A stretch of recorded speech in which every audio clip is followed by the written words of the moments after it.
Não leva 10 mil horas para dominar algo. Estar no top 1% é muito mais rápido e muito mais importante do que estar no top 10 do mundo. Vou dar a você uma técnica específica que me ajudou a literalmente a ganhar milhões de dólares. I think you gotta have a dream. The School of Greatness. Really? Yeah. Please welcome Lewis Howes. O que é preciso para desenvolver uma mentalidade rica? Já que você foi pobre e rico financeiramente, o que você acha que é necessário para desenvolver isso? Sabe, essa é uma ótima pergunta. Porque as pessoas não entendem o quão importante é essa pergunta. As pessoas me dizem, James, preciso ganhar 10 mil dólares rapidamente. O que devo fazer nesse fim de semana? Essa não é uma pergunta razoável. E não há resposta para isso. Mas mentalidade é. E quase soa clichê, então vou tornar isso mais prático. Mas há tantos aspectos da mentalidade, mas você tem que perceber que dinheiro não é... Como eu devo dizer isso? O dinheiro não é algo que você recebe para poder gastá-lo. O dinheiro é um sintoma de ter uma boa mentalidade de crescimento, não uma mentalidade de escassez. Portanto, uma mentalidade de abundância. Por exemplo, esse é apenas um exemplo, mas eu anoto ideias todos os dias. Escrevo 10 ideias por dia e, frequentemente, escrevo ideias para outras pessoas. Posso escrever 10 ideias para o Google e enviá-las para o Google. E, como resultado, fui convidado a visitar e visitei o Google, Facebook, LinkedIn, Quora, Twitter. Visitei todas essas empresas porque compartilho ideias com elas. Você sabe quem é Charlamagne the God, do Breakfast Club? Claro, é. Ótimo cara. Então, durante a pandemia, enviei a ele. Ei, cara, ouvi essa entrevista recente que você fez com Joe Biden e havia algo que você disse lá que realmente me intrigou. E assim, só por diversão, enviei a ele um esboço de um livro que achei que ele deveria escrever. E eu disse, apenas ignore isso ou faça, eu não me importo. E ele fez isso. E queria me envolver. Eu disse, não, apenas faça, você deveria fazer esse livro. E aconteceram circunstâncias que acabei fazendo isso com ele. Mas eu realmente estava bem, se ele tivesse acabado de fazer. E as pessoas me perguntam, você não tem medo de compartilhar suas ideias? As pessoas vão roubar suas ideias. E sim, uma vez compartilhei uma ideia de investimento com um cara bilionário que disse que faria isso comigo. E então ele fez e ganhou literalmente centenas de milhões usando essa ideia. E ele me ligou 2 semanas depois e disse, acontece que eu já fiz isso. E eu fico tipo, como assim você já fez isso? Você nem ouviu falar quando eu te contei. Mas as pessoas roubam ideias. Mas eu tenho uma mentalidade de abundância. Não é como se essa fosse a minha única ideia. Foi a constatação de que eu tinha boas ideias. O fato de que ele roubou e deu certo. Então, você tem que ter uma mentalidade de abundância sobre tudo. Algumas pessoas dizem, não compre Starbucks por 7 dólares quando você pode comprá-lo na esquina por 1 dólar. Agora, reconheço que algumas pessoas não podem pagar os 7 dólares. Mas essa é uma categoria diferente. Elas não deveriam gastar os 7 dólares. Mas, em geral, a maioria das pessoas que trabalha pode sair e comprar um livro de capa dura, ou comprar classe executiva quando voam, em vez de apenas a classe econômica. Mas estão preocupados com os 30 dólares extras e pensam, não, se eu economizar é o mesmo que ganhar. E isso não é verdade, porque você pode ganhar mais de 100% do seu patrimônio líquido, mas você só pode economizar 100% do seu patrimônio líquido. Então, é muito diferente de ganhar dinheiro. E assim, o dinheiro é apenas uma energia de ter ideias boas e criativas, compartilhar suas ideias amplamente, ajudar outras pessoas a executar suas ideias. E, então, a riqueza e a abundância voltam naturalmente, por mais clichê que pareça. Agora, você tem que ter ideias de execução, tem que ter uma rede forte. Mas você consegue uma rede forte tendo uma mentalidade de abundância. Então, se estou sempre compartilhando ideias com as pessoas, tipo, ei, acabei de ler seu livro, você deve fazer isso para vender seu livro, ou isso para monetizar o livro de diferentes maneiras. Faça um curso, faça alguma mercadoria, ou faça isso. Portanto, desde que você esteja sempre compartilhando, você é a pessoa para quem as pessoas ligam quando tem uma oportunidade extra. Escrevo sobre isso no livro. Na verdade, chamo isso de técnica do Google. Portanto, o Google é um site interessante, porque quando vou ao Google e digo, Google, você pode me dizer qual é a melhor motocicleta que devo comprar? A primeira coisa que o Google faz é, implicitamente, escute, James, não sabemos nada sobre motocicletas, mas fizemos o dever de casa e aqui estão os 10 principais sites que você deve visitar se quiser saber mais sobre motocicletas. E, pra ser honesto, esses 3 sites nos pagaram para dizer isso. Certo, E eles medem o sucesso pela rapidez com que as pessoas saem do site. Mas a qual site você acessa quando... Google, o que significa essa erupção cutânea? É algo com que devo me preocupar? O Google é o lugar para onde você vai. Então, a técnica do Google, esta única ideia, esse único conceito, deu ao Google o valor de $1,5 trilhão. Ao contrário de... não podemos falar sobre motocicletas a menos que você se inscreva, ou qualquer outra coisa. Então, compartilhando e afastando as pessoas deles, essa é a melhor forma de criar valor. Então agora, você pode fazer essa técnica individualmente. Se alguém disser, ei, você pode me apresentar alguém que poderia ser um dos fundadores da minha empresa? Claro, aqui está essa pessoa que é um bom programador. Você não precisa me pagar nada, não se preocupe com isso. Você pode não valer $1,5 trilhão usando essa técnica, mas valerá alguma coisa, porque as oportunidades sempre voltam. E não é besteira dizer isso. Não é como uma coisa de energia ou uma coisa de karma. É assim que funcionam as mentalidades de abundância. E então, quando eu estava realmente deprimido por perder todo o meu dinheiro, pensei, meu Deus, tinha ganho na loteria, trabalhei muito por 5 ou 6 anos, ganhei muito dinheiro e depois estraguei tudo. Tive que perceber que não ganhei na loteria, que não tive apenas sorte, que precisava apenas começar a ter ideias novamente e exercitar o meu músculo de ideias.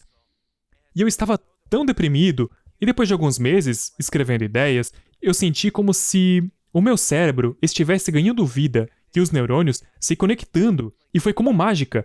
E então as coisas começaram a acontecer, comecei a fazer coisas, porque essa é realmente a chave, pegar as ideias e depois fazer algo com elas. Nem todas, porque a maioria das ideias são ruins, você está apenas exercitando o seu músculo de ideias, mas fazendo coisas. Eu apenas voltei à vida pela primeira vez. Foram anos de depressão e depois foi como, eu era uma nova pessoa, apenas fazendo isso.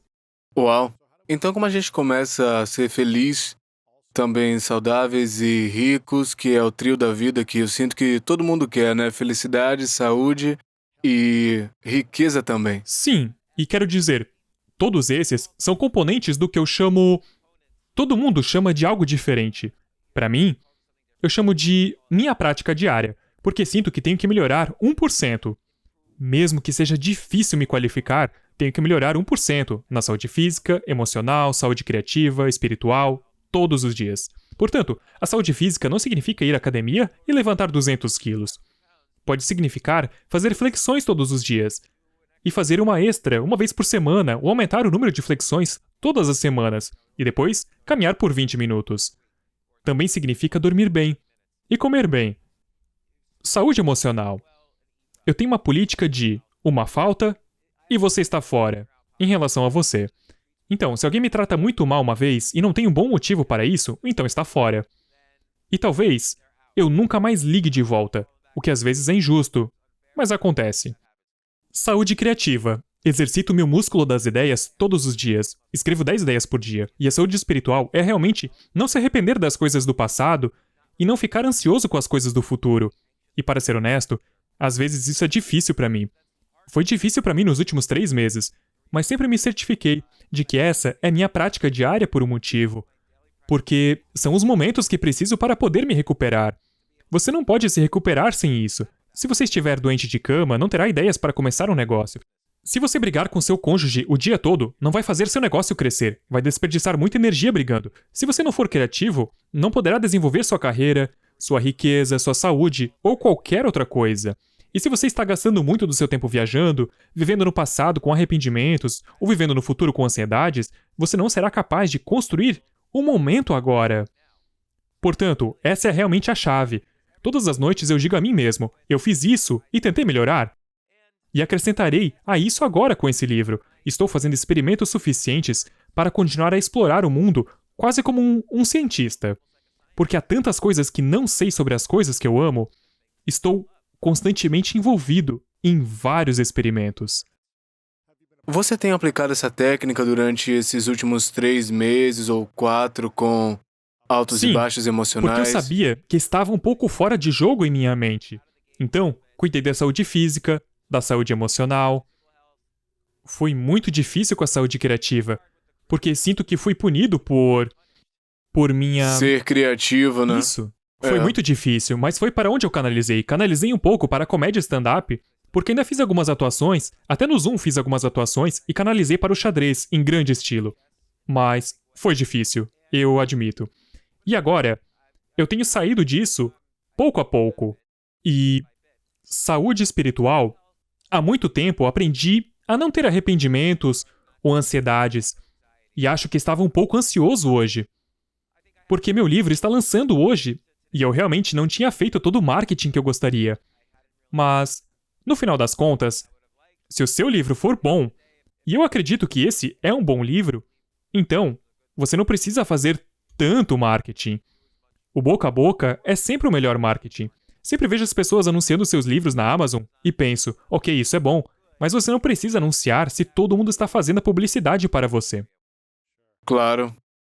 Como você escreve um livro que todo mundo faz publicidade pra você? Bem, essa é uma boa pergunta também, porque você tem que escrever algo que ninguém nunca escreveu antes. Caso contrário, eles poderiam ler o outro livro que alguém escreveu antes. Então, novamente, muitos livros de autoajuda são como: ei, esses estudos acadêmicos mostram X, mas eles realmente não dão conselhos práticos. Eu sempre penso nos livros de persuasão como o grande exemplo. Não vou criticar ninguém, mas há todos esses livros que têm todos esses estudos acadêmicos. Se você fizer isso, 70% das pessoas dirão que sim. E isso não ajuda.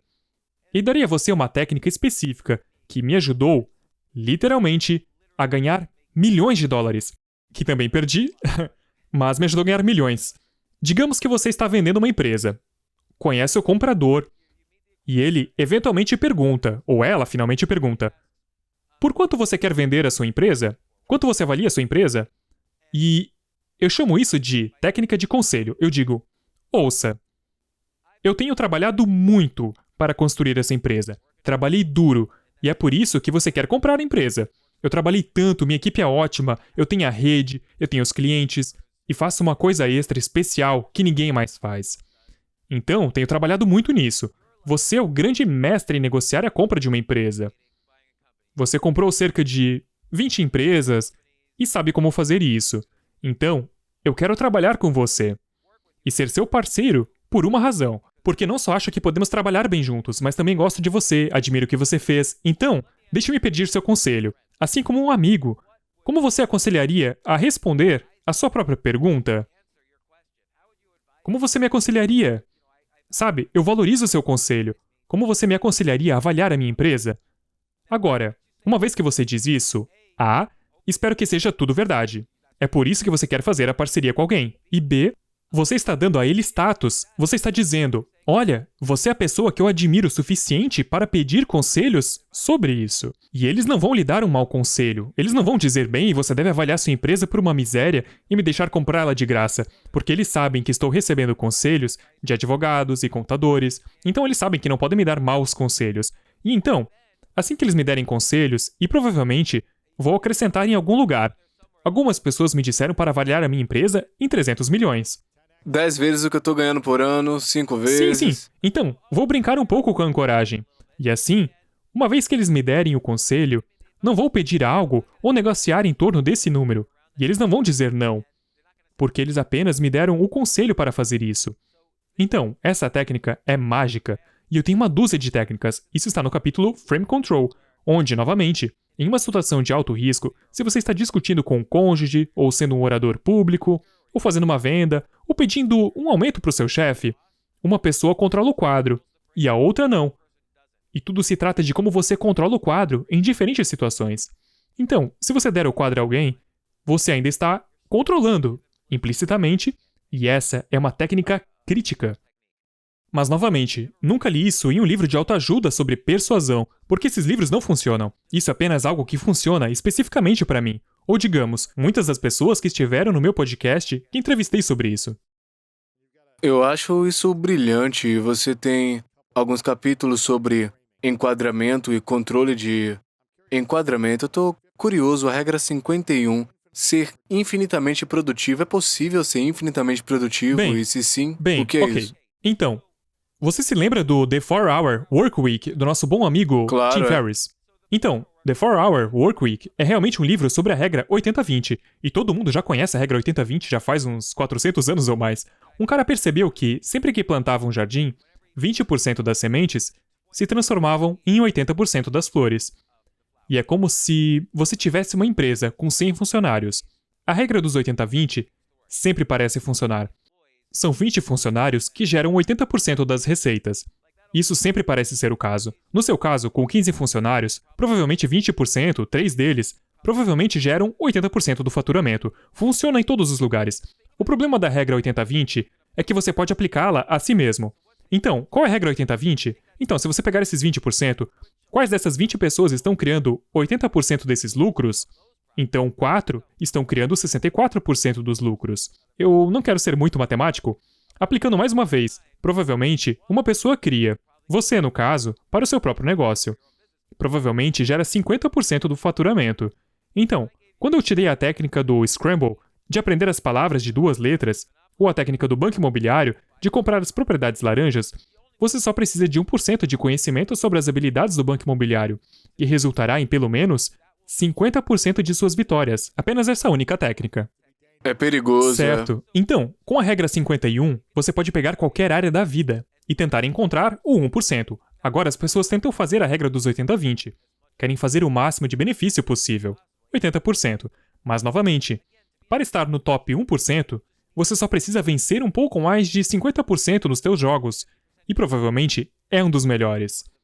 Então, a regra de 1%, se você pudesse restringir a esse 1%, e você pode experimentar, que é abordado em outro capítulo, você pode descobrir qual é o 1% que cria 50% do valor. Então, vou dar um exemplo. Um amigo meu tem 27 anos, e de alguma forma ele...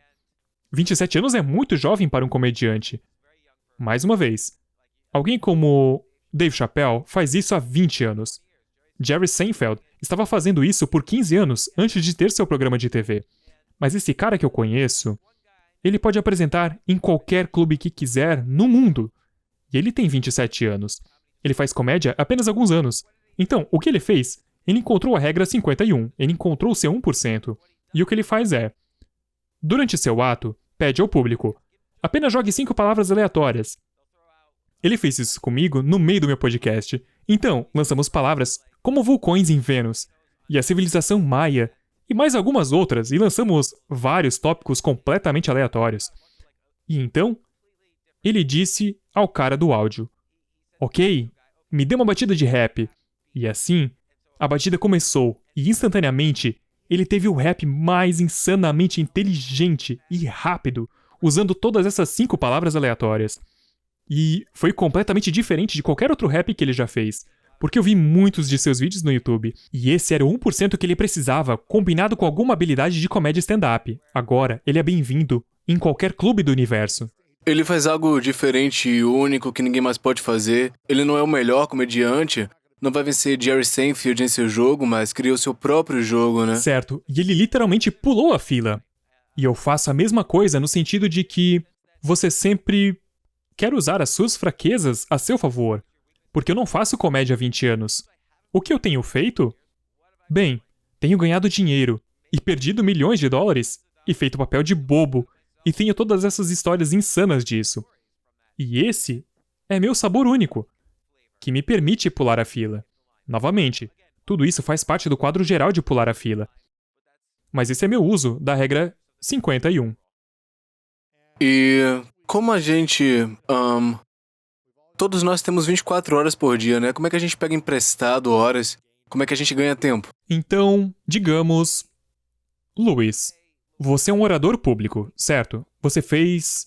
vamos chamar de 10 mil horas de fala em público, ok?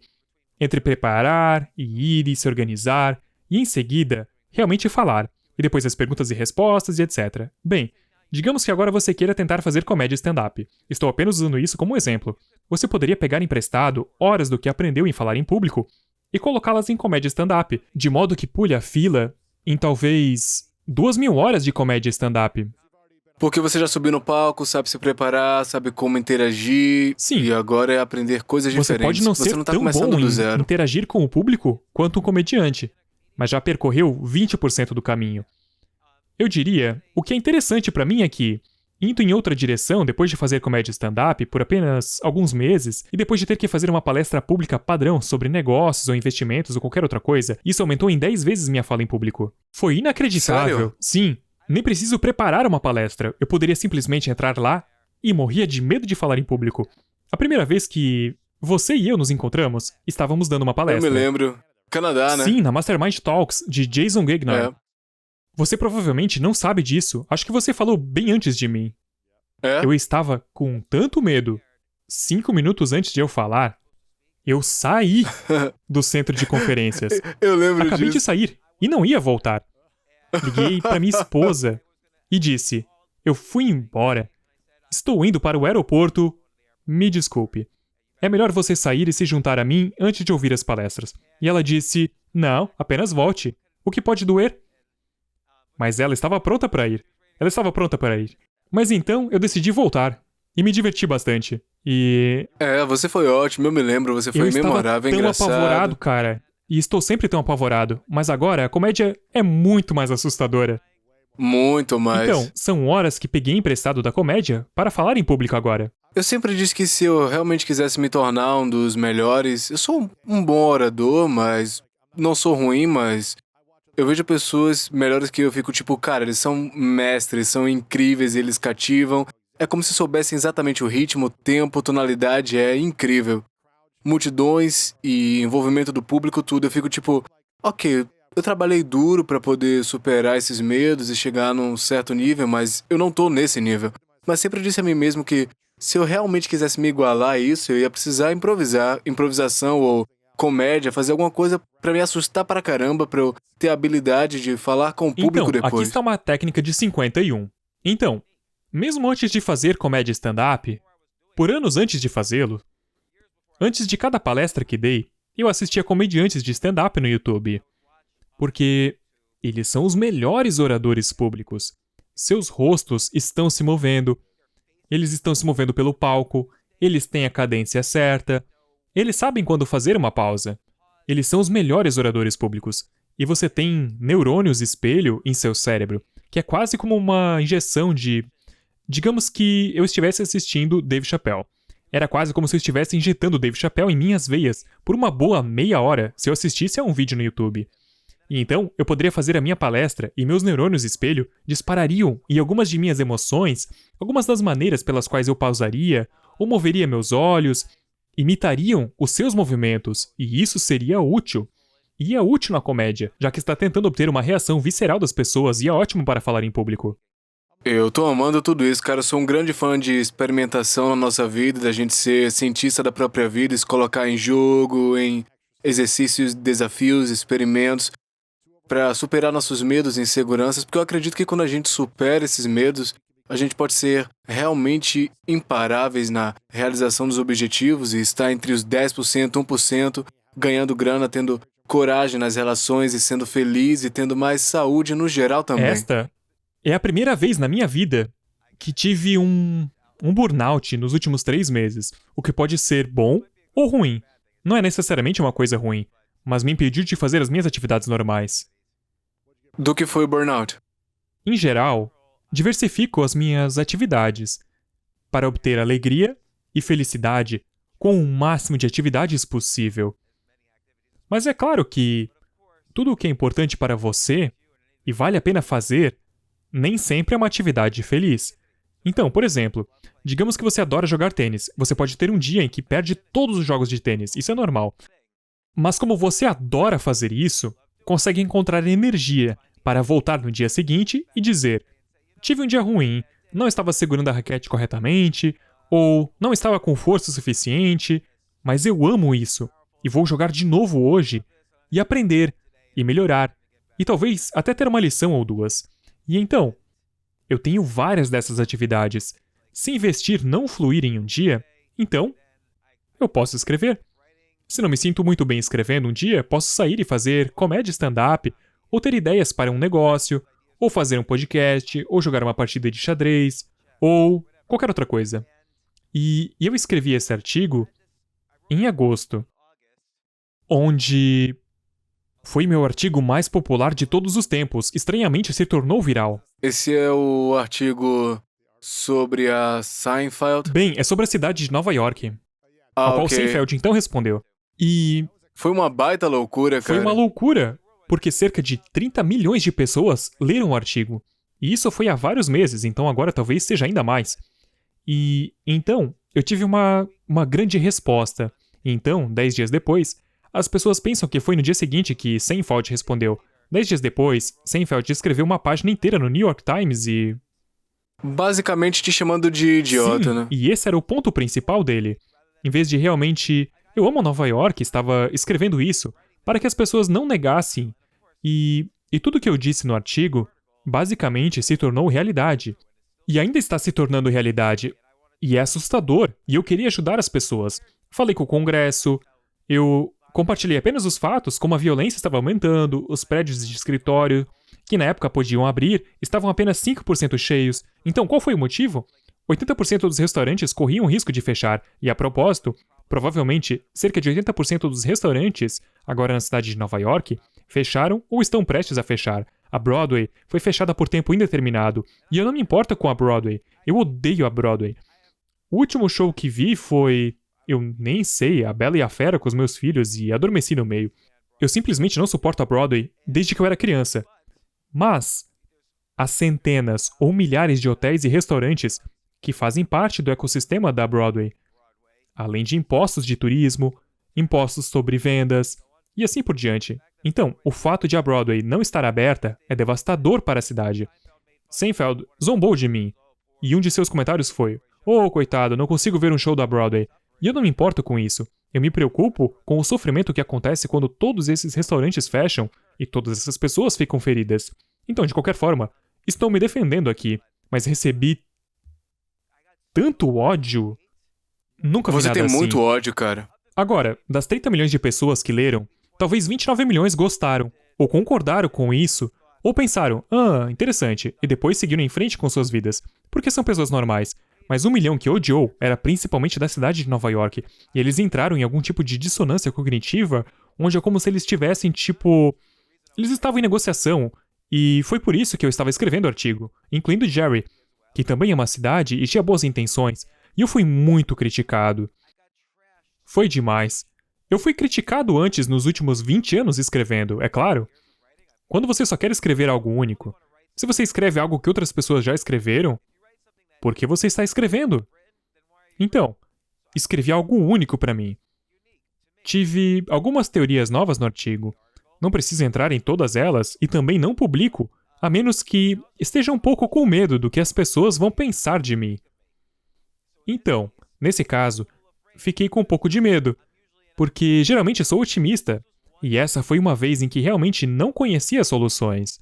E falei com congressistas, candidatos a prefeito, até falei com o Federal Reserve sobre como a cidade de Nova York poderia ser resgatada. Isso é o quanto me importo, mas ninguém parecia abordar essas coisas. Então, eu fiquei completamente... Então, eu escrevi isso. Não esperava que se tornasse viral. Imediatamente se tornou viral. A coisa mais viral que eu já vi em termos de escrita de texto. E até novembro, dezembro... Não tanto hoje, mas novembro, dezembro... As pessoas ainda estavam me xingando no Twitter. Em e-mails, Facebook, todos os dias. E algumas outras coisas estavam acontecendo com as quais eu não me sentia tão bem. Então, de repente, todas as minhas fontes de dopamina estavam me punindo. E escrever é a coisa... Eu escrevo todos os dias desde 1990 e adoro escrever, eu amo isso. Eu amo isso como uma forma de arte, eu amo isso como uma forma de comunicar. Eu estudei isso. Eu realmente fiz disso uma arte e uma ciência para mim. E de repente, escrever estava me punindo de uma forma que nunca tinha feito antes. Então, toda vez que eu me sentava para escrever, meu cérebro dizia: não. Isso é perigoso para você. E eu quase fisicamente não conseguia sentar no computador e fazer isso. Então, isso também significou que parei com as redes sociais. Parei o Twitter, parei o Facebook, eu parei com e-mails, parei até mesmo de enviar mensagens de texto no meu telefone. Parei de olhar para o meu telefone e não estava deprimido. Todos pensavam que eu estava deprimido porque não era normal. Mas às vezes, você só precisa de uma pausa para dizer: foi isso que eu pedi? É isso que quero na vida? E isso lhe dá a chance de reavaliar as coisas. E eu trabalhei muito duro no ano passado escrevendo. Na verdade, escrevi 2 livros e centenas de artigos. E dei tudo de mim no podcast. E ainda estava fazendo comédia stand-up. E de repente, pela primeira vez, talvez 15, 16 anos, meu corpo estava me dizendo que precisava de uma pausa. Uau! E assim fiz uma pausa, mas foi bem no ponto em que esse livro que acabou de lançar, sinto que é o meu livro mais valioso de todos os tempos. E é a evolução de meus outros livros. E eu queria comercializá-lo, mas simplesmente não estava fazendo nada. Eu não estava fazendo absolutamente nada. Eu estava fazendo podcasts apenas para manter. E tenho negócios que administro e cerca de 100 ou mais pessoas dependem de mim para continuar. Então, fiz o que precisava fazer, mas foi só isso. Quando você publicou aquele artigo, eu lembro de pensar, parabéns, porque bombou. E eu fiquei tipo, uau, bom pra você, você merece chamar a atenção, você tem uns pontos importantes. E eu pensei, cara, isso faz sentido. No entanto, se eu morasse em Nova York, eu ia dizer, cara, vai se ferrar, defenda a cidade. Mas eu tipo, fiquei, ele tem pontos válidos e eu espero que todo mundo veja isso. E então, quando eu vi o tipo de atenção e o lado positivo, mas também os ataques, eu pensei, cara, tomara que ele esteja cuidando da saúde mental e emocional e protegendo sua energia, né? Como você foi capaz de administrar ou proteger essa energia ou não conseguiu? Porque milhões de comentários negativos foram muito dolorosos e atingiram você. Sim, acho que finalmente atingiram. Quero dizer, eu costumava pensar que tinha uma armadura muito forte, como se não me importasse com o que as pessoas dizem sobre a minha escrita ou sobre mim, porque a maioria das pessoas são estranhas para mim. Mas acho que, se você realmente não se importa com o que as pessoas pensam, provavelmente há algo errado com você, porque eventualmente isso chegou ao ponto em que eu estava perdendo amigos e familiares. Membros da Sério? família escreviam artigos me destruindo. Não. Sim, e então eu vi quem deu like em seus artigos e eram meus funcionários de 20 anos atrás. Isso é Ou doloroso, ex-namoradas. Uma ex escreveu um artigo sobre mim e todo mundo estava mentindo também, e ninguém estava abordando a questão real. Que eu não me importava com a vida na cidade de Nova York, não com a morte. Eu queria que as pessoas não estivessem em negação. E como eu me cuidei? Bom, normalmente, eu sempre cuido da minha saúde física, da minha saúde emocional, me cerco de pessoas boas, da minha saúde criativa, da minha saúde espiritual. Foi um pouco desafiador, contudo, em alguns pontos, e aqui está o que eu decidi fazer. Foi realmente apenas uma pausa. Eu não fazia uma pausa há muito tempo, mesmo por um dia. Mas não fiz uma pausa completa. Então, meu livro, Skip the Line, acabou de sair e contém todas essas técnicas sobre as quais poderíamos falar em algum momento. Mas decidi que vou usar as técnicas sobre as quais escrevi para me tornar realmente bom em fazer algo que amo fazer, mas não faço há muito tempo. Então, quando criança, e isso vai soar besta ou algo assim, mas quando criança, eu era e ainda sou um mestre do xadrez. Mas estudei o jogo pela última vez lá em 1997, 24 anos atrás. E então, eu sempre digo que sou um mestre do xadrez, mas minha habilidade está seriamente diminuída, assim como tenho certeza que, se você não jogou futebol, basquete. isso, por 20 anos, não apenas a idade influencia, mas, fisicamente, esses músculos desaparecem. E então, eu decidi que usaria as técnicas do Skip the Line, e com essas técnicas, ficaria melhor do que nunca no xadrez. Então, eu usei cada capítulo do livro, que pode ser aplicado para qualquer campo da vida. Pode ser aplicado a negócios, empreendedorismo, golfe, ser um chefe, o que você quiser. Então, o que eu apliquei para ficar melhor do que nunca foi xadrez. E você melhorou? Melhorei, sim. Estou no melhor nível em que já estive, e levou 3 meses e meio sólidos. O que é bom, porque provavelmente deveria ter levado anos e anos, que é o tempo que leva originalmente.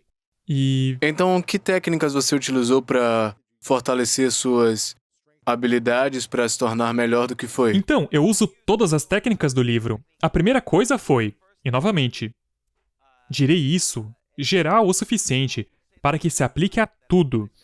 A primeira coisa foi que eu fiz mais, menos, igual. Escrevo sobre isso no livro, mas originalmente me foi contado por Frank Shamrock, que é 10 vezes vencedor de MMA, campeão mundial, e teve que aprender muito rápido todas as artes marciais. Portanto, o objetivo é como você pode estar no top 1% de qualquer campo que desejar e, mais importante, ou tão importante quanto, como monetizá-lo, porque há todos esses livros de autoajuda sobre você pode aprender rápido ou o que for, mas não é bom o suficiente ser apenas o top 1%. Você também precisa ganhar dinheiro. Ou então, não faça. Não continue fazendo isso. Caso contrário, é hobby, né? Sim, e Frank Shamrock me contou sobre isso, mas então eu aprimorei ainda mais sobre o mais menos igual. E assim, o mais é um treinador, de quem você aprende e dá feedback sobre o seu jogo e assim por diante. O igual são seus colegas, que são tão bons quanto você no campo. Ou vocês estão melhorando juntos e trocam ideias, como em 2014, você, eu e um punhado de outros. Estávamos começando a fazer podcasts. Nós éramos os pioneiros do podcast e todos nós nos ligávamos e trocávamos ideias. Não éramos concorrentes, realmente nos ajudamos muito. Então esses são seus companheiros de treino, né? Seus companheiros de Sim. equipe, pessoas que estão lutando por algo E semelhante. então, o menos é esse conceito de que se você não pode explicar algo de forma simples, então você realmente não entende. Então, eu tenho uma história. Quando eu fui para a pós-graduação, o reitor da escola me expulsou. Fui expulso da pós-graduação. Eu não era um bom aluno e tanto faz. Mas depois que ele me expulsou, em uma situação meio estranha, era 1992. Comecei a dar aulas de xadrez para ele. Então, eu liguei para ele. E ele agora é o reitor da Georgia Tech. E eu disse, ei, você quer aulas de xadrez de novo? Então, ele se tornou o meu menos. E então, eu estava tendo aulas com um jogador extremamente forte e estava ensinando lições, que na verdade eram tão valiosas quanto ter aulas. Então, essa é uma técnica e funciona muito bem. Então na vida tenha um treinador, um mestre com quem você aprende. Sim, esse é seu mais. Tenha pessoas com quem você está trabalhando ou colaborando no nível de treinamento ou alguma outra coisa para apoiar seu crescimento juntos e em seguida tem alguém para ajudar a desenvolver. Certo, exatamente. Porque quando você explica conceitos básicos para um aluno, o menos é sutilmente importante. As pessoas nem sempre entendem isso, mas quando explico os conceitos básicos de por que algum movimento em particular é ruim, isso me ajuda a entendê-lo, em um nível muito mais profundo. E eu me pego pensando enquanto estou jogando agora, eu não quero criar uma fraqueza aqui. Quando eu poderia não ter pensado nisso 6 meses atrás, mas agora eu realmente penso sobre essas fraquezas que vejo agora.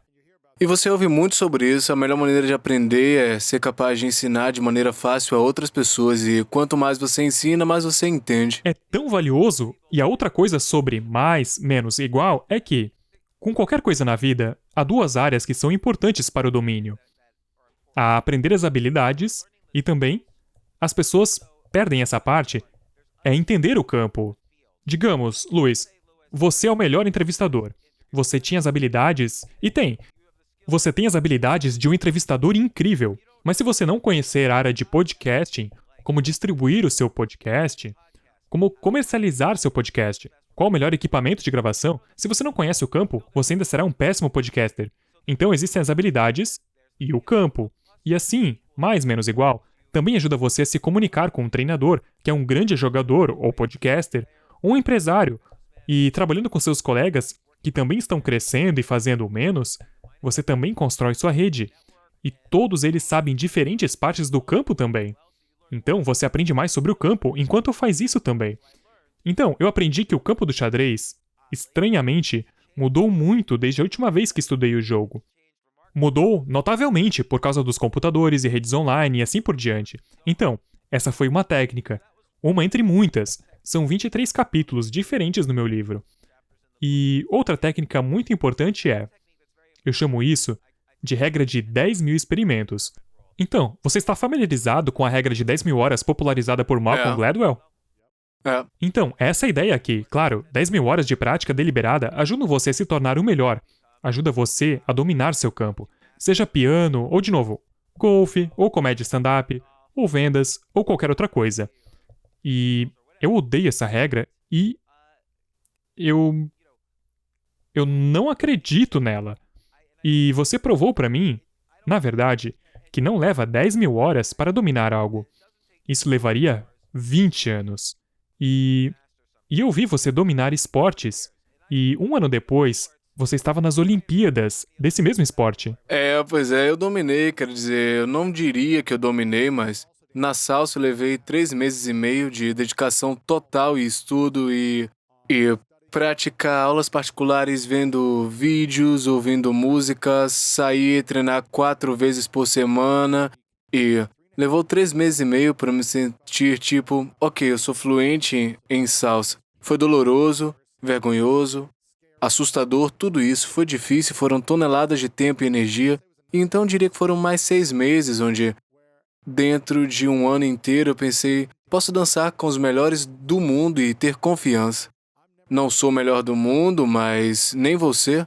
Eu posso dançar com os melhores do mundo e me sentir bem, entender o idioma e saber para onde eles estão indo e também num prazo de Sim. 1 ano, não leva 10 E anos. sabe, há muito para analisar lá.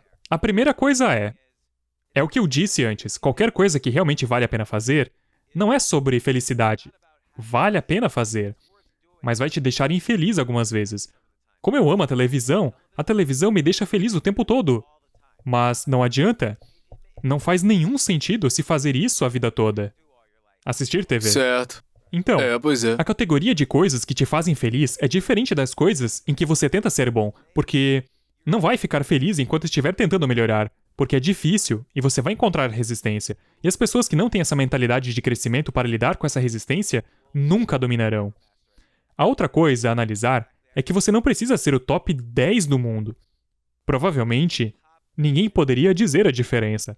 Como você acabou de se referir a isso, provavelmente, um iniciante, vou chamá-los de novatos, na dança de salsa.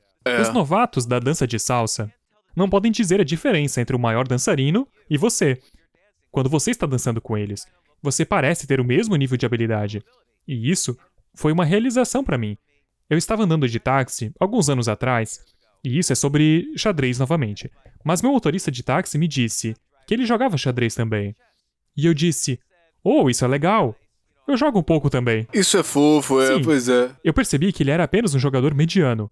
E eu não iria entrar nisso. Então ele me disse, não, sério, eu fui o campeão nacional da Turquia. E eu fico como, oh, e então começamos a realmente entrar nisso. E eu digo, qual a sua classificação? E ele disse uma classificação notavelmente alta. Ele era um grande jogador, ele era o que se chama de mestre internacional. E eu sou um mestre nacional. Uau. Então ele estava 2 níveis acima de mim. O que provavelmente lhe custou mais de 6 anos de trabalho. E ele até disse, demorei provavelmente mais de 6 anos desde o ponto em que me tornei um mestre até isso. E sabe de uma coisa? Provavelmente ninguém poderia dizer a diferença entre ele e eu. Se eles o vissem jogando e me vissem jogando, não haveria chance de um novato perceber a diferença. Pequenas nuances que apenas os maiores podem ver como ok, eu vejo a diferença. Certo, se eu estivesse jogando com ele provavelmente poderia me vencer, estatisticamente. Tudo é feito estatisticamente. Ele poderia me vencer 2 de 3 vezes. Eu poderia dizer porque ele é melhor do que eu, mas ninguém mais seria capaz de dizer, particularmente pessoas que são jogadores amadores. E é a mesma coisa com comédia stand-up. Dave Chappelle é o melhor do mundo, ou Louis C.K. pode ser o melhor do mundo, ou Amy Schumer, quem quer que eles gostem. Kevin Hart ou o Sim, que quer que mas seja. eu estou me apresentando para uma multidão que gosta de mim. E você só vê essas pessoas se apresentarem na frente de multidões que gostam delas. Se estou fazendo um show e todo mundo está rindo o tempo todo, ninguém saberia dizer nesse ponto a diferença entre mim e um comediante verdadeiramente grande. E a razão pela qual sei disso é que já me apresentei depois dessas pessoas e ninguém poderia dizer a diferença. As pessoas vieram até mim e disseram, "Ô cara, você foi o melhor deles." Eles não sabiam que era Chris Rock logo antes de mim, ou Bill Burr, ou alguém assim. E eu arrasei ainda mais. Agora, às vezes eu falho, às vezes eu arraso. Mas é por isso que, eu digo, estar no top 1% é muito mais rápido e muito mais importante do que ser o top 10 do mundo. Você quer chegar ao topo da curva de aprendizado, mas você realmente não precisa ir nesse ritmo lento para ser o melhor do mundo. Porque leva 5, 10, 12 anos pra chegar no topo, né? 20 pra estar no topo do mundo, né? Certo, e então, eu só queria ficar melhor do que estava no xadrez. Então, sei que de fato estou entre os 1% melhores, mas não estou entre os 100 melhores jogadores, porque eu não dediquei 30 anos da minha vida, mas sei o suficiente para poder apreciar as nuances, e é um ótimo jogo e é uma ótima cultura. A mesma coisa com a comédia stand-up, a mesma coisa com investir. Escrever é provavelmente a única arte e podcast em que dedico 10.000 horas. Mas E eu me pergunto se você concorda com isso, essa é uma técnica importante. Continuei lutando com a regra das 10.000 horas, principalmente quando se tratava de comédia stand-up. O que significa praticar deliberadamente a comédia stand-up? Como você mede isso? Então, eu liguei para o professor Anders Ericsson, que desenvolveu. Na verdade, ele fez toda a pesquisa sobre violinistas, matemáticos, jogadores de xadrez. Na verdade, fez parte dos experimentos no início dos anos 90 sobre a regra das 10.000 horas. E como podemos fazer isso com comédia? E ele disse, bem, como você julga isso? É risadas por minuto? É dinheiro? O que é? E eu respondo, eu não sei, não existe uma métrica real e direta. Então, ele simplesmente não conseguia descobrir. E esse é o problema com a regra das 10.000 horas. Então, comecei a olhar para outras pessoas de sucesso e comecei a olhar para todas as vezes que mudei de carreira. Mudei de carreira umas 6 ou 7 vezes e criei algo que chamo de regra dos 10.000 experimentos. E eu me pergunto se você concorda com isso na salsa. É que evitei a repetição. Que é mais sobre a regra de 10.000 horas de apenas repita, repita, repita e obtenha feedback sempre. E decidi que toda vez que eu faço comédia, ou toda vez que jogo xadrez, ou toda vez que começo um negócio, ou faço um investimento, vou fazer pelo menos uma experiência no que estou realmente fazendo. E, ao experimentar, você aprende muito mais rápido, porque a natureza de um experimento é que você está sempre tentando algo que ninguém nunca tentou antes.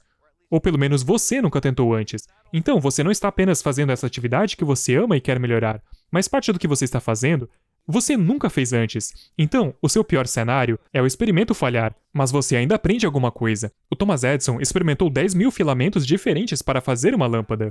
Um repórter perguntou a ele, qual é a sensação de falhar 10.000 vezes? E ele disse, Senhor, eu não falhei 10.000 vezes. Eu aprendi 10.000 maneiras diferentes de não fazer uma lâmpada. E eu me pergunto se isso ressoa com você na dança de salsa. Você meio que experimentou um pouco também? Absolutamente, eu tava bastante apavorado porque não tinha ideia do que eu estava fazendo. Eu estava entrando num mundo totalmente novo, uma nova cultura, idioma. Eu nunca fui dançarino, então eu experimentei um ambiente seguro onde eu assistia tutoriais do YouTube, depois praticava sozinho no espelho até pensar, ok, eu entendo o conceito suficiente, agora eu vou tentar isso na boate, sem me envergonhar totalmente e tornar isso uma experiência horrível para minha parceira, porque tem que ser com outra pessoa com quem você está interagindo, né? Eu não queria fazer com que parecesse ruim o tempo todo, então eu pensei, cara, eu preciso ter o básico e eu tento sozinho no espelho. Também era motorista de caminhão na época, então ganhava 250 por semana, dirigindo 6 horas por dia em Ohio. Isso foi há 2 meses? Não, a Estou salsa brincando. foi 2007, 2008. Uau! E eu fazia um ensaio mental, eu me imaginava dançando por 6 horas, eu tinha um dos maiores sucessos de salsa no CD que eu botava no caminhão, e eu imaginava dançando e fazendo os movimentos, depois fazendo aula em grupo, depois aulas particulares, depois praticavas em clubes ao vivo, interagindo, como uma competição, e eu experimentava tudo isso, eu experimentava a pressão com a parceira, com o rápido girar, até descobrir eles gostam mais ou menos assim, isso parece certo, mas era sobre experimentação e eu faço isso agora também, fazendo 6 meses de aula de espanhol, 1 a 1. Oh, ótimo! E tem sido a coisa mais dolorosa e desafiadora que eu já fiz, ainda mais do que salsa, porque é muito mais difícil pro meu cérebro. É difícil aprender outro idioma, não conheço nenhum outro idioma. É muito difícil. É muito difícil pro cérebro. Tô experimentando maneiras diferentes de como aprender. Eu tentava de noite, por exemplo, mas era muito difícil porque a cabeça não retinha a informação, então eu malhava também, fazia podcast, fazia tudo. E aí eu pensei, cara, eu vou fazer de manhã. Eu tô trabalhando de manhã cedo e tem sido drasticamente melhor, apenas mudando o horário que eu tô praticando e isso mudou o jogo pra mim. Além disso, eu aprendo melhor quando eu tô em movimento, quando eu tô fisicamente em ação, então agora eu tô ouvindo o podcast quando eu tô correndo, coloco o fone no ouvido, fico ouvindo e lembrando por que eu tô correndo, meu corpo não tá sentado, parado, então tô experimentando a linguagem e aprendendo e praticando, mas é muito desafiador, cara. Sim, e outro exemplo de experimento pode ser: vá para a área da sua cidade que é a mais populosa por hispânicos. E veja se você só fala espanhol. Isso é um tipo de experimento. Assim, com a comédia, por exemplo, bem no começo, eu estava tendo problemas se as pessoas iriam me criticar da multidão. eu não era tão bom com o que é chamado de trabalho coletivo, então decidi fazer comédia stand-up no metrô.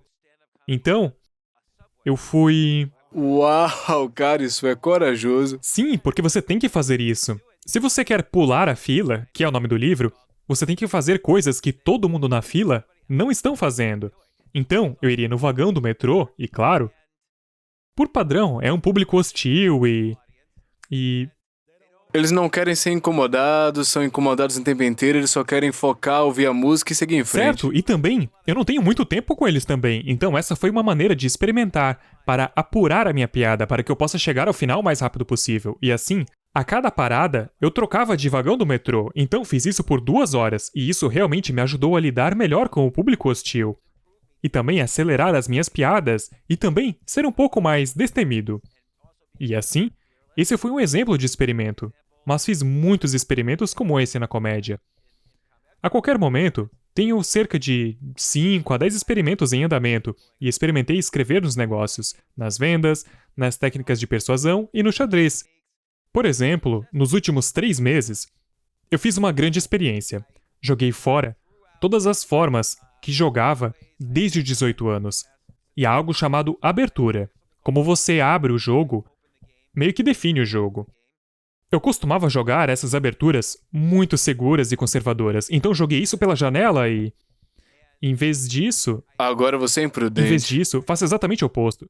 Joguei as aberturas mais hiperagressivas, traiçoeiras, complicadas, e percebi que isso abriu meus olhos. Era um jogo totalmente diferente, e me deu uma visão muito mais holística do jogo e um estilo de jogo muito diferente. E agora está misturado com o meu estilo conservador. Então, foi um experimento útil. E outro experimento na comédia é, digamos que um grande comediante, como Chris Rock, estava se apresentando naquela noite. E há uma escalação de 5 ou 6 comediantes.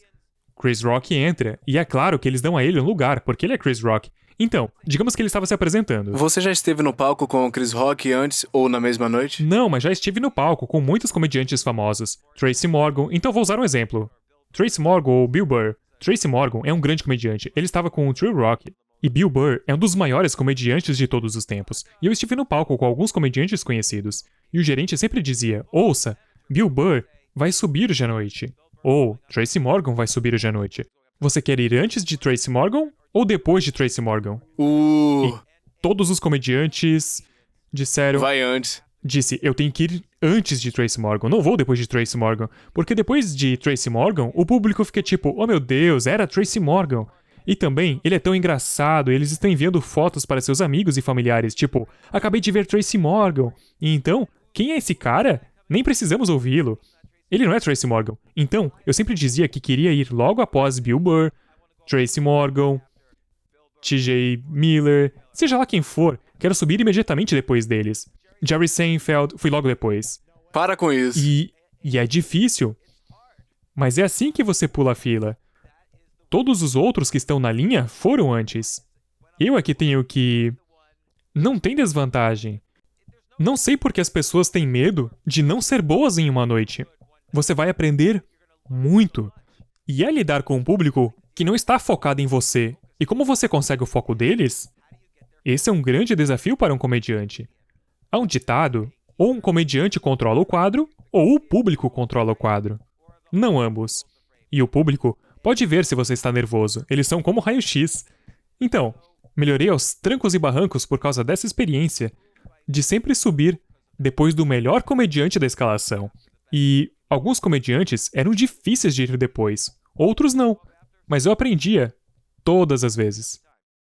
Então, o que significa pular a fila em geral para alcançar seus objetivos e sonhos? É colocar experiências e experimentos e desafiadores para adquirir habilidades que a maioria das pessoas não consegue num curto espaço de tempo? Certo, então é um pouco disso. Uma técnica é a regra de 10 mil experimentos, mas em geral, aqui está o que é. Digamos que agora haja 2 grupos de pessoas. Este é basicamente 4.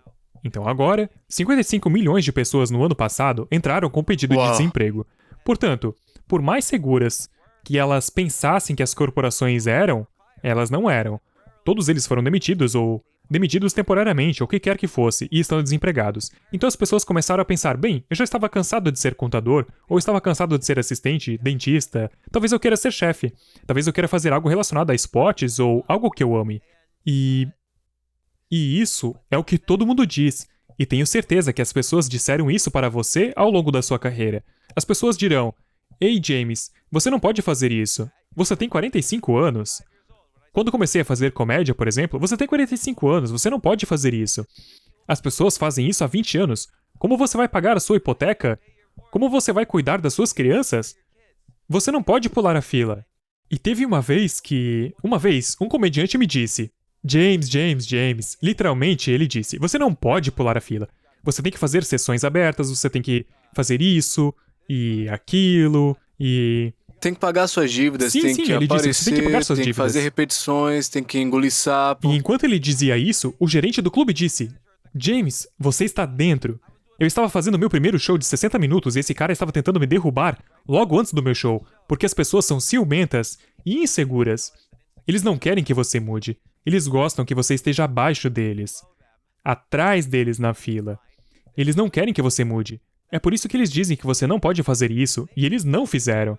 Eles fazem isso há 25 anos enquanto fazem o que quer que seja, sendo um encanador enquanto fazem comédia, paralelamente, ou investem paralelamente, ou o que quer que seja. Então, isso é... Realmente, as pessoas disseram a si mesmas, por que não posso fazer o que eu amo? Por que não posso fazer o que eu amo e sou apaixonado? E que se dane todas as pessoas que dizem que você não pode fazer isso. Eu quero fazer isso. E então, esse livro é realmente, aqui está como você faz isso. Para que, super rápido, novamente, você não apenas esteja entre os 1% melhores do mundo de algo que você ama fazer, mas também entenda como monetizar isso, então você entende sobre persuasão. E não bobagens como, nesse estudo acadêmico mostramos que se você espelhar como alguém move suas mãos, eles concordarão com você e tudo. Isso é tudo besteira. Eu falo sobre controle do quadro, que é basicamente como controlar o quadro em situações de apostas altas, e eu uso técnicas que funcionam para mim, e me renderam dinheiro. E eu tenho um capítulo sobre isso. Então, pulando a fila, existem 23 técnicas diferentes, e algumas delas relacionadas ao campo, outras relacionadas ao domínio das habilidades. E aqui está outro exemplo: microhabilidades. Portanto, não existe habilidade como investir. Investir é uma meta-habilidade, que é realmente composta de um monte de microhabilidades independentes. Então, por exemplo, negociação de opções é uma habilidade. Investimento em valor é uma habilidade. Psicologia de investimento é uma habilidade. Porque metade dos dias você vai ganhar dinheiro, metade dos dias você vai perder dinheiro. E é muito ruim perder dinheiro. Então você tem que lidar com a psicologia. A gestão do dinheiro é uma habilidade. Existem cerca de 20 microhabilidades diferentes para investir. E assim, ao separar as microhabilidades e escolher aquelas que você mais ama e aquelas nas quais você sente que tem uma vantagem inicial, você pode chegar muito mais rápido à linha de chegada do que ver o investimento como uma habilidade gigante. E isso é verdade para qualquer coisa interessante. Até o tênis.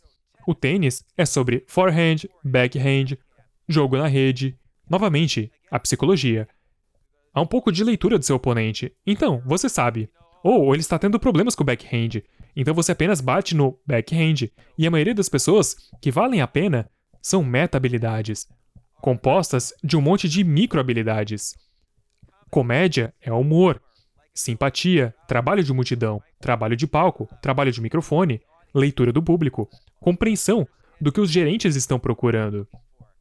Então, tudo que você pode pensar que vale a pena fazer é uma coleção de microhabilidades. Então, essa é outra coisa sobre a qual escrevo, e estou chegando apenas a algumas dessas técnicas, mas você as reconhece quando ouve. Ah, sim, isso funciona! E quando você pensa concretamente assim, ao invés de mais intuitivamente, permite que você aplique de forma mais direta. Então, para mim, em vez de apenas descobrir ao acaso nesses últimos 3 meses, quando eu estava fazendo esse experimento com as técnicas pulha-fila para melhorar no xadrez, eu usei diretamente essas técnicas, como se eu dividisse o xadrez em microhabilidades. Porque não existe uma habilidade chamada xadrez. Existem 10 microhabilidades diferentes. E eu estudei cada uma para ter certeza de aprimorá-la. E a mesma coisa para negócios. E negociação, e persuasão, e assim por diante. Então, isso é, essencialmente, pular a fila. Há outra coisa sobre dança de salsa que eu quero falar e analisar. Você amou, não foi? É por isso que você estava fazendo isso. É por isso que você Amei. estava quase obcecado por É. isso. E há uma coisa importante sobre amar o que você faz. E novamente, não se trata de felicidade, mas de se você gosta de fazer algo, durante esses momentos difíceis, não requer tanta energia para fazê-lo no dia seguinte. Então, digamos que eu não gosto de escrever, mas eu quero ser um escritor de sucesso por algum motivo. Se eu não amar, vai ser muito difícil eu sentar e escrever. Isso vai exigir energia todos os dias. Mas se você gosta de escrever, será capaz de usar aquela energia que usaria para se convencer a escrever e será capaz de colocar essa energia na escrita. E temos uma quantidade limitada de energia a cada dia. E é por isso que dormimos à noite. Então você deve ser capaz de pegar qualquer energia que tiver e aplicá-la à habilidade. Se parte dessa energia for usada apenas para convencê-lo a sentar e fazer isso, você não terá tanto sucesso quanto a pessoa que ama o que está fazendo. Com certeza. Eu tô curioso. Quando você aprendeu a habilidade de superar o medo do constrangimento? Porque eu sinto que é muito comum a psicologia de apenas estar bem em não ser amado, ser ridicularizado, zombado, não ser o melhor imediatamente. Você já aprendeu essa habilidade ou é algo que está tentando aprender?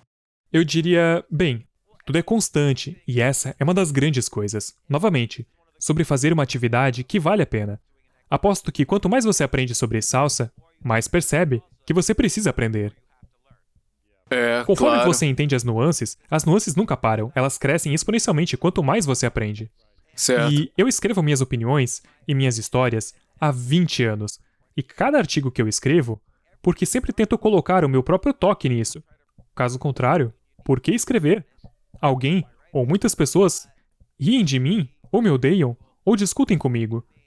Quero dizer, as pessoas aparecem na minha casa e elas discutem comigo. Loucura. E as pessoas me ligam constantemente e discutem comigo, mas particularmente recentemente, ou quando escrevi sobre questões diferentes, e mesmo quando escrevi a minha história, sobre falir e depois me recuperar, as pessoas sempre zombaram de mim. E eu não sei, eu diria que nunca aprendi totalmente, mas fiquei cada vez melhor nisso, e você nunca supera isso completamente. Como esse artigo sobre a cidade de Nova York. Eu não me importei com as milhões de pessoas que estavam apenas me xingando, ou qualquer outra coisa no Twitter. Mas realmente me machucou quando eu vi pessoas que eu conhecia e eu pensei. Digamos que Certo. você ajudou alguém, digamos que você emprestou dinheiro a alguém. Não, eu sei tudo isso. Já aconteceu comigo no passado, quando eu ajudei muita gente, então coisas acontecem, elas vêm contra você e você vê elas dizendo coisas ruins sobre você online. É muito doloroso porque você pensa, por que você simplesmente não me procura e conversa comigo? Por que você está escrevendo e comentando coisas de outras pessoas dizendo coisas negativas sobre mim? É doloroso. É doloroso e nunca realmente, quero dizer, isso já havia acontecido comigo antes, mas nunca tanto como se eu tivesse amigos que perderam amigos porque me defenderam nesse artigo. Literalmente, eles deixaram de ser amigos no Facebook por bons amigos deles, depois de me defenderem nesse artigo. Ou ainda, tive ex-empregados que, quando eles eram praticamente sem teto, lhes dei emprego, ou familiares que ajudei a ganhar muito dinheiro, ou uma ex-namorada que alguns relacionamentos acabaram. Não houve nada de ruim que aconteceu. Acabou de terminar. E não quero reclamar porque, novamente, há o aspecto positivo, que é, ei, a minha escrita, ela foi tão impactante que impactou as pessoas a fazerem essas coisas. Até o Certo. Jerry Seinfeld. Mas, ao mesmo tempo, acho que meu cérebro reagiu sem que eu percebesse. E meu cérebro estava basicamente me dizendo: se você escrever algo, o mundo vai te punir. E foi direto ao ponto. Mesmo quando eu estava fazendo comédia no palco, o artigo estava me espalhando na plateia. E as pessoas comentavam. Então, o meu cérebro reagiu a isso. E já se passaram cerca de 3 meses disso. E então, eu percebi o que estava acontecendo. E isso já aconteceu comigo antes. E geralmente significa que uma grande mudança vai acontecer na minha vida, em algum momento. E assim, reconheço isso e volto a escrever. Mas, novamente, decidi usar esse tempo de forma produtiva. E o filme, O Gambito da Rainha, tinha acabado de sair. Cara, foi incrível. Eu assisti. É incrível. Ah, sim, 62 milhões de pessoas assistiram na primeira semana. Loucura. E eu vi que em todas as plataformas de xadrez, eles quadruplicaram, ou até mais, em número de usuários. E então, eu pensei, sabe de uma coisa? As pessoas estão interessadas nisso. Existem streamers de xadrez que têm mais seguidores do que os melhores comediantes que eu Para sigo. com isso, O de que é jeito tipo, nenhum. eu não teria acreditado que os streamers de xadrez derrotariam os melhores artistas do mundo no YouTube. Mas então, eu pensei, ok, vou aprender isso e documentar o meu progresso. Mas vou colocar a pele no jogo. Vou usar apenas as técnicas do meu livro, Skip the Line, e tem funcionado até agora. Eu estou muito melhor do que eu estava no meu pico. E não estou me gabando, porque é tudo um sistema de classificação. Fui muito forte no meu pico. Já estava no top 1% no meu pico, mas provavelmente estava apenas entre os 10% melhores, 6 meses atrás. E agora estou solidamente entre os 1% novamente. E gosto muito mais do jogo, porque aprendi dessa maneira. Dividindo em mais, menos, igual. Experimentos, microhabilidades e várias outras técnicas do meu livro. Se eu fosse seu menos, quanto você acha que você podia me ajudar? Eu sou iniciante, quer dizer, jogo uma vez a cada 5 anos pra me divertir, não faço ideia, mas entendo ok, abertura, nem sei o que quer dizer. Sei mexer as peças de xadrez e já ganhei partidas contra amadores que não conheciam o jogo. Quão bom você pode se tornar um dia? Num dia. Em um dia? Quão bom eu poderia me tornar do nada, essencialmente, assim como eu aprendi sozinho, pra um dia de treino com você? Em um dia de treino, posso te fazer... Eu podia ficar entre os 20%? Não. Isso não posso fazer em um dia, mas poderia fazer isso em alguns meses. Mas em um dia eu poderia torná-lo tão bom quanto, digamos, um jogador de torneio. Então você jogou com seus Uau. amigos que... Isso é apenas um dia. Que não sabem xadrez, né? Sim, você jogou contra seus amigos que não sabem xadrez. Para ser jogador de torneio, você tem que ter um certo nível de habilidade. Talvez tenha estudado um pouco e o suficiente para querer se inscrever em um torneio e jogar contra outras pessoas que são sérias.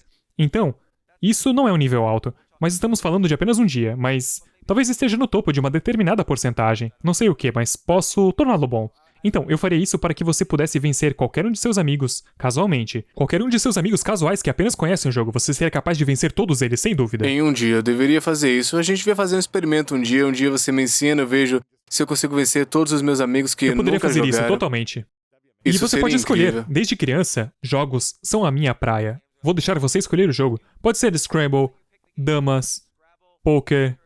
A gente podia jogar damas, né? Eu era bom em damas quando criança, a gente devia jogar pra ver Em quem é damas? melhor. Posso colocá-lo no topo... Sabe, as técnicas não são tão difíceis, mas o Scrabble é aquele que posso facilmente colocá-lo entre horrível. os 10 melhores jogadores em um dia.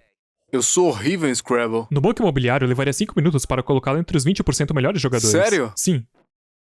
Eu não jogo Monopoly desde os 8 anos. Como quando vai para mas casa de deveria. direção de graças. Eles não jogam Banco Imobiliário, ou Scrabble, ou o que quer que seja?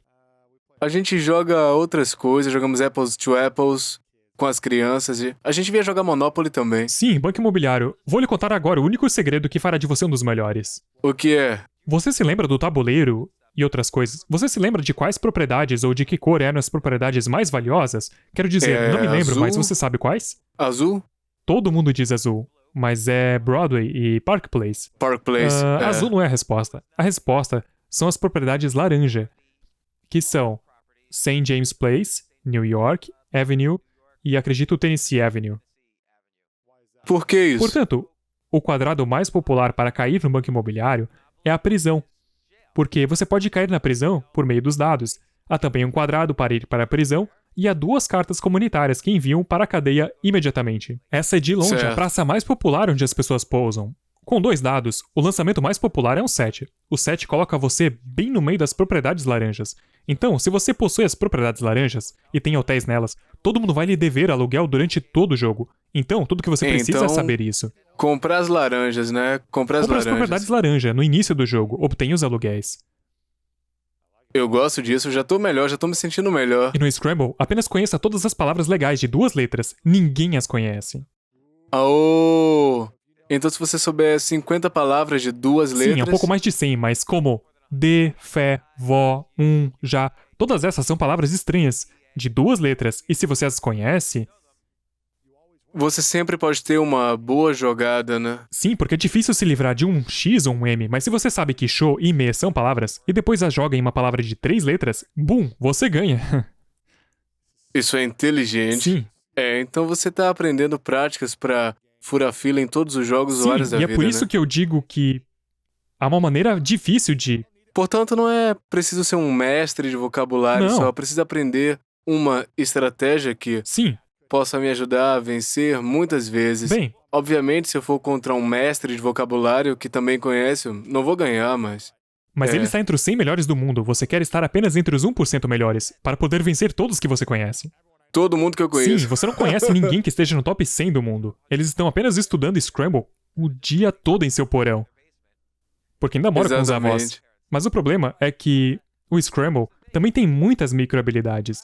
Por exemplo, você ganha 50 pontos extras toda vez que tiver uma palavra de 7 letras. Então, algumas pessoas ficam obcecadas em lembrar todas as palavras de 7 letras, e existem técnicas para fazer isso. Mas você não precisa fazer isso se você conhece todas as palavras de 2 letras. Você vai derrotar todos os seus amigos de qualquer maneira. Inteligente. Sim. Isso é tudo que você precisa saber, essas palavras Você se de 2 concentra letras. nas microhabilidades certas, porque, novamente, é uma meta-habilidade. Você se concentra nas microhabilidades certas que são importantes para você e que são mais fáceis para você, e é assim que você fica entre os 1% melhores do mundo. Eu poderia garantir que estou entre os 1% melhores do mundo no Scramble, mas não vou jogar no mais alto nível em um torneio. Eu nem preciso. Mas qualquer um que vier pra jantar, você ganha. Eu tenho o tabuleiro de Scramble dominado, mas apenas digo, sim, eu jogo. E se eles querem um jogo casual, a destruição já é certa. Eu gosto disso. Temos que fazer um dia inteiro em que você me dá aula de xadrez por 2 horas, Scrabble, Monopoly, e eu vou dominar todos os jogos pelo resto da minha O vida em poker um também é dia. bom. Poker é ótimo. Eu sou um grande fã disso. Estou muito feliz por você ter elaborado esse livro e empacotado de uma maneira única que você tentou, de muitas experiências. Quero garantir que as pessoas leiam o livro Skip the Line, a regra dos 10.000 experimentos e outros conselhos surpreendentes para alcançar seus objetivos. Então, compre uma cópia. Skip the Line, meu amigo James Altucher. Você já conversou com Jerry Seinfeld? Não. E a E! Entertainment News... Então, eu estava em toda a mídia, e a E! Entertainment News me perguntou: o que você diria a Jerry Seinfeld se ele estivesse aqui agora? E eu disse, eu apenas me viraria e iria embora. E eles disseram, por que você faria isso? Você não ficaria curioso? E eu disse, bem, esqueça que o nome dele é Jerry Seinfeld. Se alguma pessoa aleatória escrevesse Ele escreveu uma página inteira do New York Times apenas me insultando. Se alguém fizesse isso com você, uma pessoa aleatória, e aparecesse na sua porta, você bateria a porta na cara dela. Você não gostaria de falar com eles. Se alguém se sentar na minha sala de estar, não vou convidá-la a voltar só porque estou curioso. Por que você fez isso? Eles estão fora da minha casa para sempre. Então, se ele viesse até você e dissesse, ei, eu quero conversar, você teria uma conversa com Não. ele e falaria? Sem interesse. Você ainda o respeita como comediante? Sim, depois que seu artigo saiu, seu livro saiu, Is This Anything? 2 semanas depois de seu artigo, eu realmente pensei que é um dos melhores livros de todos os tempos sobre o processo de comédia. Foi um livro muito bom, super recomendo. Então você respeita o ofício dele, mas não aprecia a maneira como ele reagiu. Sim, você pode não gostar que Einstein não foi o melhor marido, mas ele ainda criou a teoria da relatividade. Somos ensinados a ir para a escola, a obter um diploma para conseguir um emprego e subir a escada corporativa. Mas as pessoas ricas não fazem isso. Elas não trabalham para subir a escada corporativa, elas trabalham para dominá-la. Agora, você pode subir a escada corporativa e trabalhar para dominá-la ao mesmo tempo, mas é uma mentalidade Claro. diferente.